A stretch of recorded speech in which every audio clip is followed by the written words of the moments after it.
까도 뭐가 계속 나오는 강남 양파 조국 씨의 스토리를 정리해 보려고 했는데 뭐가 너무 계속 쏟아져 나와서 도저히 정리를 할 수가 없어서 오늘은 그 딸의 논문 이야기만 따로 이야기를 해볼까 해요. 조국 씨의 딸이 고등학교 2학년 때 외고를 다니고 있었으니까 문과였죠. 2주간 단국대 의대 의과학연구소에서 인턴을 했었습니다. 딱 2주간. 그리고 그 2주 동안 논문을 하나 씁니다. 출산 전후 허혈성 저산소 뇌병증에서 혈관 내피 산화질소 합성 효소 유전자의 다형성이라는 논문을요. 네, 외우긴 했는데 무슨 소리인지는 하나도 몰라요. 그런데 이 논문에서 조국 씨의 딸 조 씨는 제1저자로 등재가 돼요.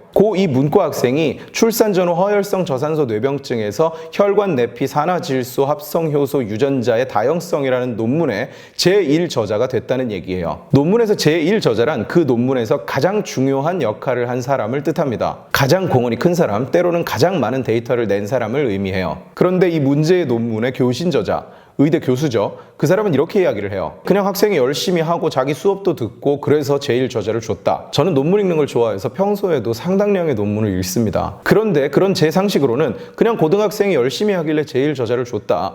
이건 말이 안 되는 거예요. 이 교수는 또 이렇게 이야기를 합니다. 저 학생이 아니면 자기가 제1저자가 되는 건데 저 학생이 유학을 간다길래 그냥 제1저자를 줬다고요. 글쎄요. 이거는 연구윤리에 위배되는 비윤리적인 것 아닌가요? 그래서 아는 의사 선생님께 물었습니다. 의학 논문에서 제1저자라는 것의 의미를. 간단히 소개를 드리자면 이분은 제 지인이신데 혈액종양내과를 전공하셨고 SCI 등재 논문 3개의 제1저자로 참여하신 분입니다. 병리과 전공의가 병리과 전문의가 되려면 SCI 또는 병리학회지에 제1저자로 한 편 이상 논문을 게재해야 한다고 합니다. 4년 동안 한 편만 하면 되는 거예요. 그만큼 연구를 설계하고 수행하고 또 논문으로 작성하는 것이 쉽지 않다는 얘기입니다. 그런데 고2 문과생이 원저자 제1저자로 2주 만에 논문을 쓸 수 있었을까요?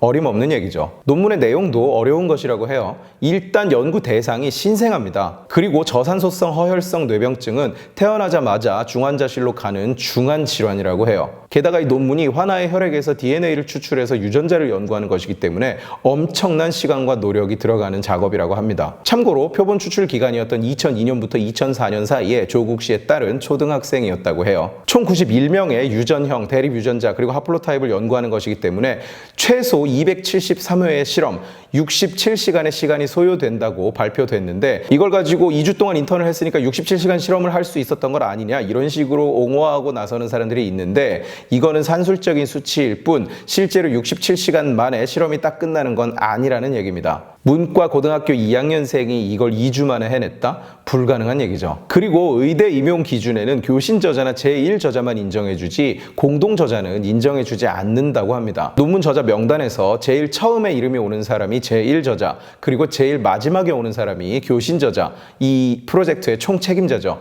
그리고 중간에 있는 다른 모든 사람들이 공동 저자예요. 그러니까 논문의 제1저자라는 자리는 그 논문에 대한 인사적 이득을 가져감과 동시에 책임도 져야 되는 겁니다. 그런 자리를 그냥 열심히 해서 줬다? 내 수업을 들어서 줬다? 유학 간다길래 줬다? 이건 지극히 비윤리적인 것이고 동시에 동료 의사들에 대한 배신의 행위인 것이죠. 심지어 그 교수는 자기 입으로 이렇게 이야기를 해요. 원래 외국 학술지에 내려둔 논문인데 그 학생이 조 씨가 외국 학교에 진학하려면 논문을 빨리 내야 돼서 등재가 빨리 되는 국내 학술지에 보냈다고요. 정말 이게 자기 말대로 부끄럽지 않은 일인가요? 누군가에게 특혜를 주기 위해서 학문적 성과를 조정하고 그리고 같이 연구한 동료들에게 엿을 먹이는 것이 다른 의사들에게서도 비난이 쏟아지고 있습니다. 역시 단국대 의대의 교수로 계신 이분도 이게 별것 아닌 것처럼 이야기하면서 조국을 감싸는 의사들에게 분노해서 글을 쓰셨는데 국내 학술지에 논문을 내는 건 연구 결과가 생각보다 좋지 않거나 아니면 외국 학술지에 냈는데 거절을 당했을 때 별수 없이 하는 거라고 합니다. 그리고 다른 공동저자들은 저 고등학생이 제1저자라는 사실을 아마도 나중에 통보를 받고야 알았을 거라고 이야기하시면서 이것은 연구 부정행위에 속한다라고 말씀하십니다. 의학 논문에서 누가 저자가 되어야 하는지에 대한 논문도 있습니다. 이것은 의학 논문의 저자됨, authorship에 대한 논문인데 제1저자는 연구와 논문 작성을 가장 많이 주도하고 직접 수행하는 자이며 조국 씨의 딸 조 모 씨는 이 논문에서 부적절한 저자 리스트 맨 위에 이름을 올린 선물 저자로 볼 수 있을 것 같네요.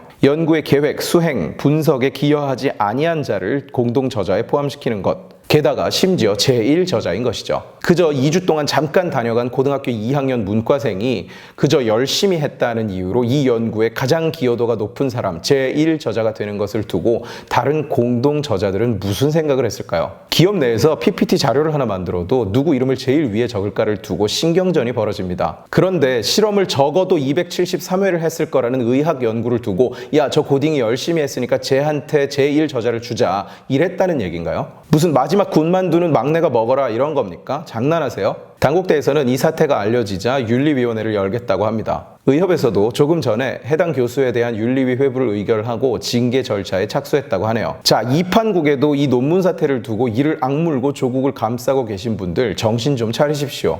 이건 어떻게 봐도 누군가가 권력을 이용해서 후대에게 훈장을 달아주려는 걸로밖에 보이지 않죠. 그렇게 보는 게 타당하지 않겠어요? 그 과정에서 연구에 참여한 의사들, 그리고 저런 권력을 가지지 못해서 자기 자식에게 논문 제1저자 지위를 부여해주지 못하는 이 땅의 대부분의 부모들, 그리고 부모를 잘못 만나서 공부를 열심히 해야만 하는 자식들 모두가 피해를 본 것이죠. 안 그렇습니까? 정신 좀 차리세요. 아닌 건 아닌 거죠. 오늘 지식의 칼은 여기까지입니다. 재미있게 보셨으면 이 영상을 주변에 공유해주세요. 여러분들이 공유해주시면 설득은 제가 하겠습니다. 고맙습니다.